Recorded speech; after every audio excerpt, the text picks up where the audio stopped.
Donald Trump जी ने सबको चौंकाते हुए इशारा किया है कि उनकी पहली विदेश यात्रा सऊदी अरेबिया हो सकती है।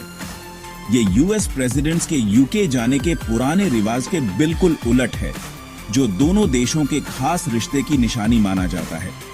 ट्रंप का यूके के बजाय सऊदी अरेबिया को चुनना लोगों को हैरान कर रहा है और इस फैसले के पीछे के कारणों पर तरह तरह की बातें हो रही हैं। एयरफोर्स वन में यह घोषणा ट्रंप ने ऐसे ही कर दी जब वो अपने देश की राजनीति में उथल-पुथल के बाद दुनिया के सामने फिर से आने की तैयारी कर रहे हैं।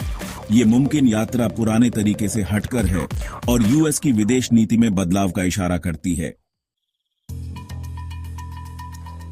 ट्रंप का सऊदी अरेबिया को अपनी पहली इंटरनेशनल ट्रिप के लिए चुनना शायद आर्थिक फायदे और रणनीतिक सोच का मेल है।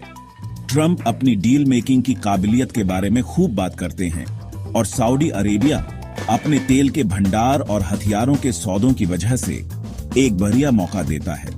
अपने पिछले कार्यकाल में ट्रंप ने सऊदी अरेबिया के साथ अरबों डॉलर का समझौता किया था, जिसमें सऊदी अरेबिया ने यूएस के सामान और सेवाएं खरीदने का वादा किया था। उन्होंने और भी बड़े सौदों की बात की है, शायद सैकड़ों अरब डॉलर के, अगर वो रियाद वापस जाते हैं तो। ट्रंप का सऊदी अरेबिया से लगाव सऊदी क्राउन प्रिंस मोहम्मद बिन सलमान, जिन्हें अक्सर एमबीएस कहा जाता है, के साथ उनके निजी रिश्ते से भी जुड़ा है। ट्रंप ने एमबीएस की कई बार तारीफ की है, उन्हें एक जबरदस्त आदमी और मजबूत नेता बताया है। एमबीएस के मानवाधिकारों के रिकॉर्ड और पत्रकार जमाल खशोगी की हत्या में उनकी कथित भूमिका पर दुनिया भर में चिंता बढ़ने के बावजूद ये करीबी रिश्ता बना हुआ है।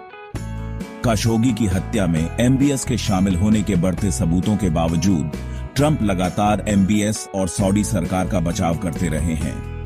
इस समर्थन की मानवाधिकार समूहों और यूएस कांग्रेस के कुछ सदस्यों ने कड़ी आलोचना की है, जो ट्रंप पर मानवाधिकारों और अमेरिकी मूल्यों से ज्यादा निजी रिश्तों और आर्थिक फायदे को अहमियत देने का आरोप लगाते हैं।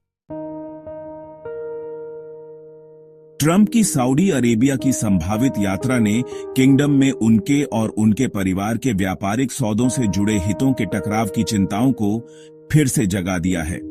ट्रंप ऑर्गेनाइजेशन ने सऊदी अरेबिया में कई प्रोजेक्ट्स पर काम किया है और ट्रंप खुद सऊदी निवेशकों के साथ हुए फायदेमंद सौदों के बारे में शेखी बघाड़ते रहे हैं। वॉचडॉग ग्रुप्स का तर्क है कि ये उलझाव हितों का टकराव पैदा करते हैं, क्योंकि ट्रंप के निजी आर्थिक हित प्रेसिडेंट के तौर पर उनके फैसलों को प्रभावित कर सकते हैं।